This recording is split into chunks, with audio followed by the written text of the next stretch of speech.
Well, it may not be the climax that most at home wanted, but it certainly could be a final to savour. Having any of it. We certainly won't use it as an excuse. This is Ronaldo.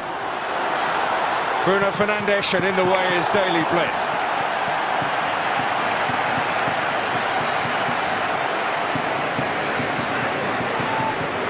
Yeah, nice play, moving the ball across the pitch.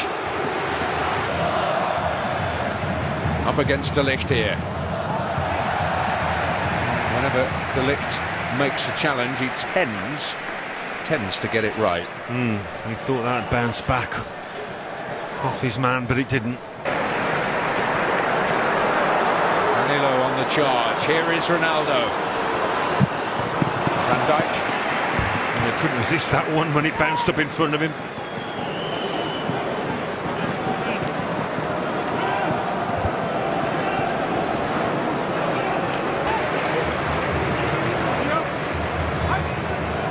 Something a little different each time. And Silesen able to plunge and pounce. It was Jose Fontu who got his head to it in the end. I said he'd Depay. Balls the way of Bernardo Silva. He's got help. Bruno Fernandes. Well, that's 3 shots on goal he's had now, Fernandes. Portugal certainly will be the happier of the Fernandes. William Carvalho, Rafael Guerreiro up there. Nelson Semedo. Oh, it falls away. Bernardo Silva again. Bruno Fernandes. Well, he's not getting any closer. Well, you see from the expression of Bernardo Silva, they'll feel, the Portugal lads, they should be ahead by now. The positions they've got into, the opportunities they've had. Not like they've had a... Bruno Fernandes once more. Bernardo Silva. Oh, and it was a very important challenge by De Jong. Just did enough there. Ronaldo. Away from Denzel Dumfries. It's opened up.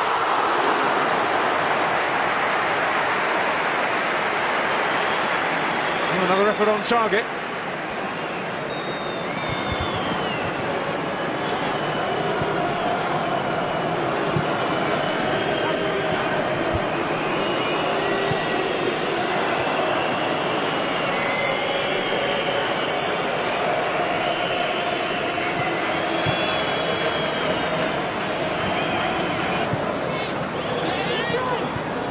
And on again, Nelson Semedo.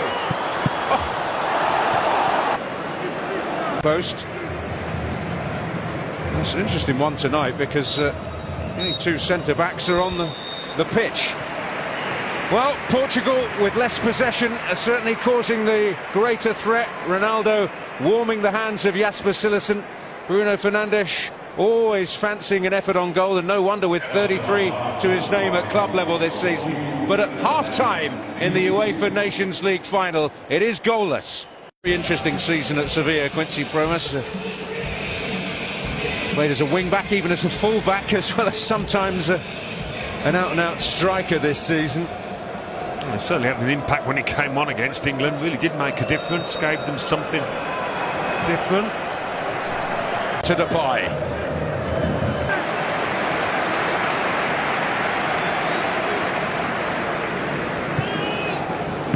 Well, immediately it's looking brighter. I think Portugal. Germany also in that group.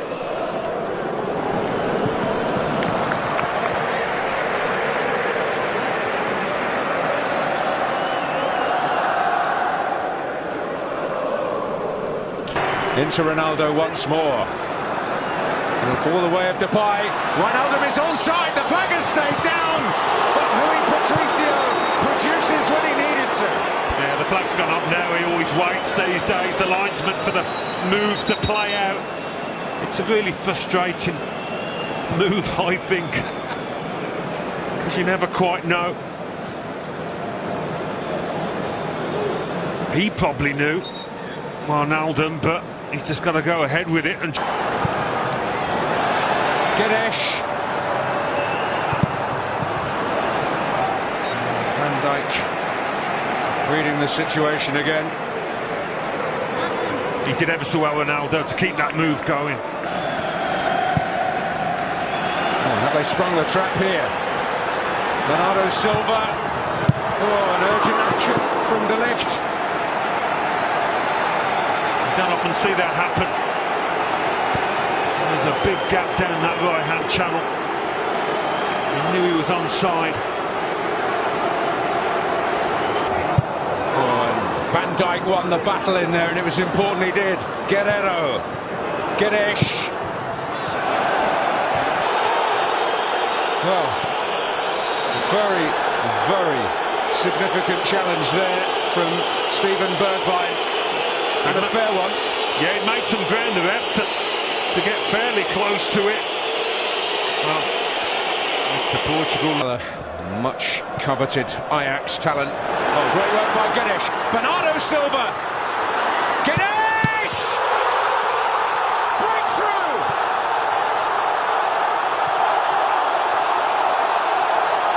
An outpouring of joy in Porto!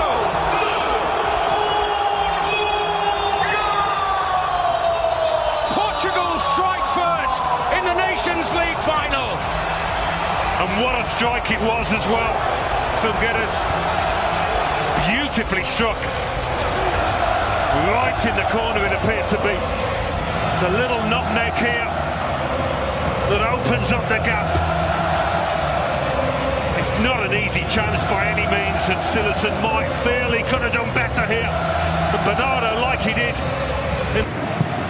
it is a save you would expect him to make. But he was agile there.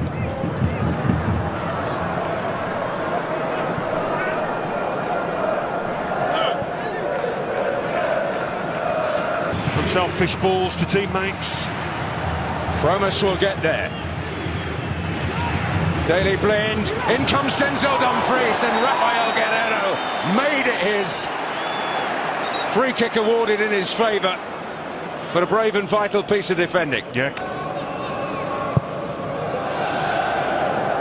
Wijnaldum.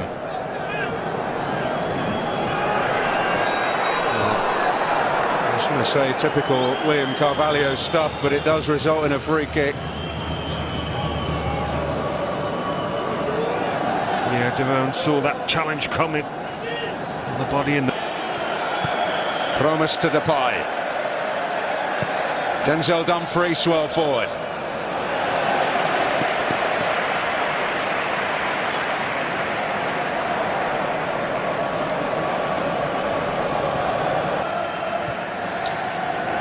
Rafa Silva being ushered forward by Fernando. The blame, Bernardo Silva trying to make his way through. He's a hard man to stop, Bernardo Silva. Hey. Blind, Promise.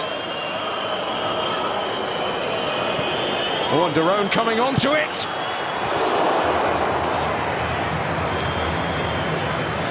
Oh, an opportunity to at least test the goalkeeper. Yeah. Just to keep it down, coming onto it.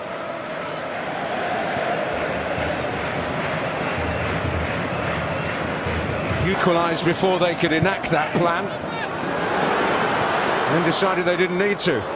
Oh, brilliant effort from Bruno Fernandes, but straightforward in the end for Sillerson. Got a good shot on him, hasn't he? He's had about 4 or 5 out there tonight. Very unfamiliar role, and he's matched him, and up he goes back. He's here, the referee, and up there centrally on the edge of the box. Oh, and a chance on here for Nelson Semedo. Well, it's the right back this time. He's slowly moving back towards his feet. Ball in from Promise. Rui Patricio happy to eke out, though that is a definitive change. This is Rafa Silva, beautifully away from Frenkie de Jong, but not from Denzel Dumfries, who will receive a bit of further punishment here. Rafael Silva shown his ability with the ball on his feet, really just moved quickly across the turf. Good close control, not much of a wall. I think sometimes that's the best policy, make sure the keeper can get a decent view of it.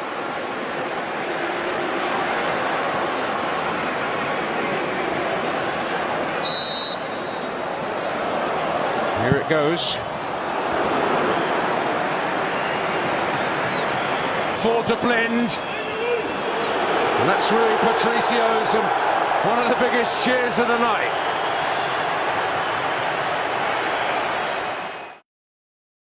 What if one of the favourites to win the 2026 FIFA World Cup starts its campaign against one of the tournament's biggest underdog stories? On one side, Portugal, a team packed with world-class talent led by a football icon who's chasing one final dream before walking away from the biggest stage forever. On the other side, DR Congo, a nation that waited more than half a century to return to the World Cup and now arrives with absolutely nothing to lose. Most fans expect a comfortable Portugal victory. Most experts predict the same. But World Cups are built on moments that nobody sees coming. And if history has taught us anything, it's that football doesn't care about predictions. So could Cristiano Ronaldo begin his final World Cup journey with a statement performance? Or are the Leopards preparing to shock the football world? Let's find out. Portugal enter this tournament carrying enormous expectations. For years, people have looked at Portugal and said the same thing. They have great players, but can they put it all together? Now many believe they finally have. The reason is simple. This may be the most complete Portuguese squad ever assembled. Think about the balance of this team. In midfield, they have creativity, control, intelligence, and experience. Bruno Fernandes remains one of the most dangerous chance creators in world football. Vitinha has evolved into one of the game's most elegant midfield conductors, capable of controlling the rhythm of an entire match. Bernardo Silva brings endless movement and technical brilliance. Then there is Rafael Leão, a player capable of turning a quiet game into chaos within seconds. And behind them stands a defense loaded with quality. Ruben Dias, Nuno Mendes, João Neves, players who can compete with anyone on the planet. But no discussion about Portugal can begin anywhere else. Cristiano Ronaldo. At 41 years old, he arrives at what is expected to be his final FIFA World Cup. Think about that for a moment. A player who debuted internationally more than 2 decades ago is still leading his nation into football's biggest tournament. Entire generations of players have come and gone during Ronaldo's career. Managers changed, tactics evolved, football transformed. Yet somehow, Ronaldo remains. For many fans, this World Cup is about more than winning matches. It's about witnessing the final chapter of one of the greatest careers football has ever seen. The question everyone is asking is simple. Can he still deliver on the biggest stage? Some critics argue Portugal are more dynamic without him. Others believe his leadership, positioning, and experience remain priceless. The truth probably lies somewhere in the middle. What nobody can deny is that Ronaldo still knows how to score goals. And in tournament football, that alone can change everything. But here's what makes Portugal particularly dangerous. This team no longer depends entirely on Ronaldo. Years ago, if Ronaldo struggled, Portugal struggled. Today, that's no longer the case. Bruno Fernandes can decide games. Vitinha can dominate games. Leão can explode past defenders. Bernardo Silva can unlock defenses. Portugal now have multiple paths to victory. That makes them one of the most feared teams in the tournament. Yet despite all the talent, there is pressure. Huge pressure. Because Portugal are no longer considered outsiders. They are considered genuine contenders. Anything less than a deep run will disappoint supporters. And that pressure arrives from the very first match. Now let's turn our attention to a team whose journey could not be more different.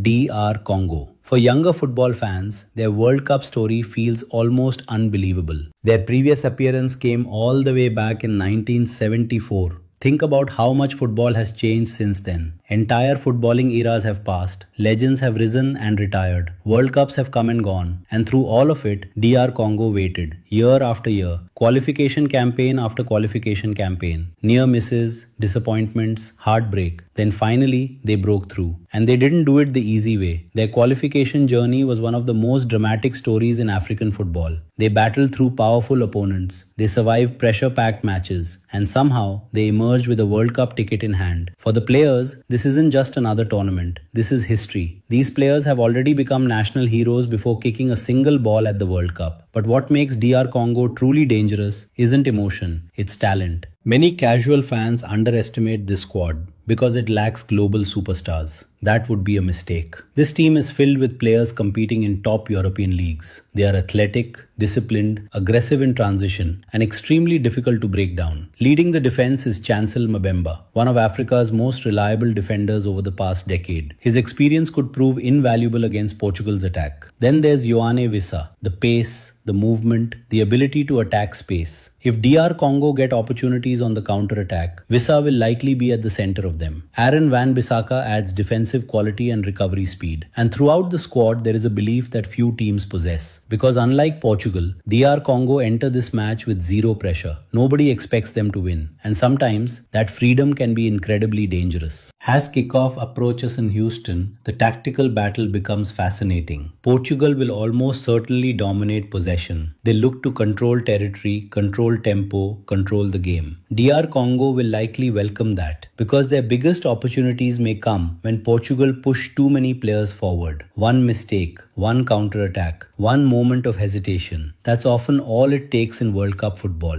And there is one particular battle that could decide everything. Portugal's attacking stars against DR Congo's defensive organization. If the Leopards can survive the early pressure, frustration could begin to creep into the Portuguese side. And that's when things get interesting. Because football history is filled with favorites who thought victory would come automatically. The question is, will Portugal avoid that trap? Or could DR Congo create one of the biggest stories of the opening round? Because when we return, we'll dive deeper into the tactical matchups, key players to watch, score predictions, and the one shocking scenario that could completely change Group K. We explored the contrast between Portugal's superstar-filled squad and DR Congo's inspiring underdog journey. Now it's time to look at what might actually happen when these teams step onto the field. Let's start with the midfield battle. This is where Portugal hold perhaps their biggest advantage. Modern football is often decided by who controls the center of the pitch, and few teams in the tournament can match Portugal in this department. Vitinha has become one of the most intelligent midfielders in world football. His ability to receive under pressure, escape tight spaces, and dictate tempo is extraordinary. Alongside him, Bruno Fernandes constantly searches for opportunities to create danger. Most players see passes, Bruno sees possibilities. That combination could create major problems for DR Congo.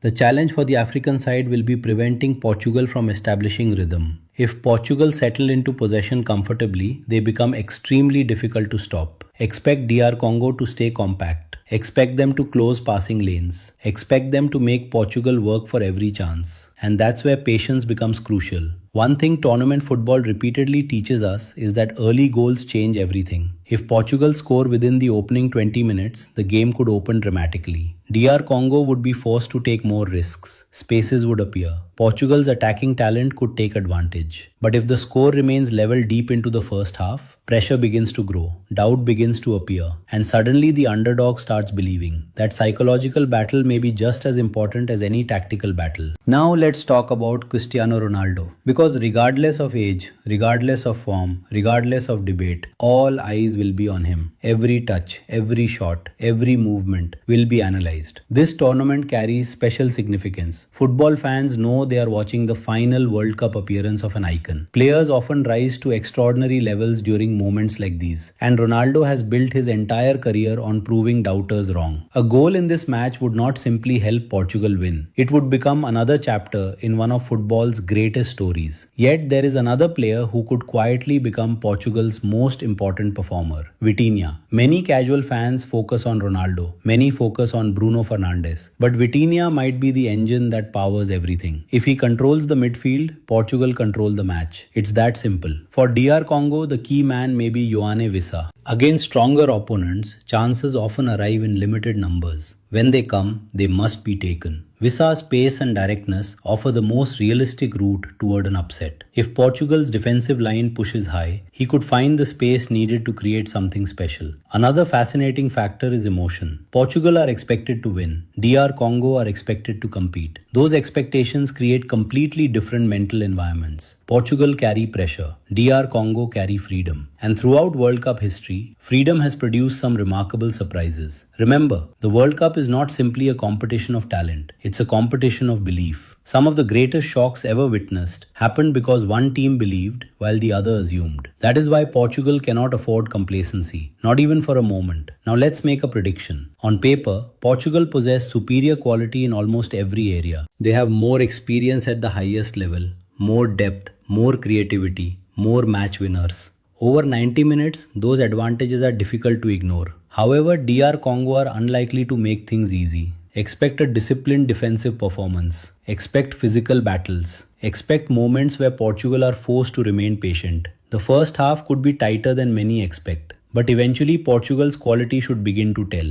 A clever pass from Bruno Fernandes. A midfield breakthrough from Vitinha. A decisive finish from Ronaldo or Leão. Those moments are what separate contenders from underdogs. My prediction, Portugal 2-0 DR Congo. A professional performance rather than a spectacular one. A result that gives Portugal the perfect start while reminding everyone that World Cup victories are rarely straightforward. For DR Congo, even defeat would not end the dream. The battle for qualification often extends far beyond the opening match, and this team has already shown remarkable resilience throughout their journey. But for Portugal, this game represents the first step towards something much bigger, a possible World Cup title, a final Ronaldo story, and perhaps the realization of a dream generations of Portuguese fans have waited to see. The stage is set, Houston is ready, millions will be watching, one team chasing glory, one team chasing history, and when the whistle blows, only one thing is certain. The World Cup never follows the script for long. That's why we watch, that's why we believe, and that's why Portugal versus DR Congo could be far more memorable than anyone expects.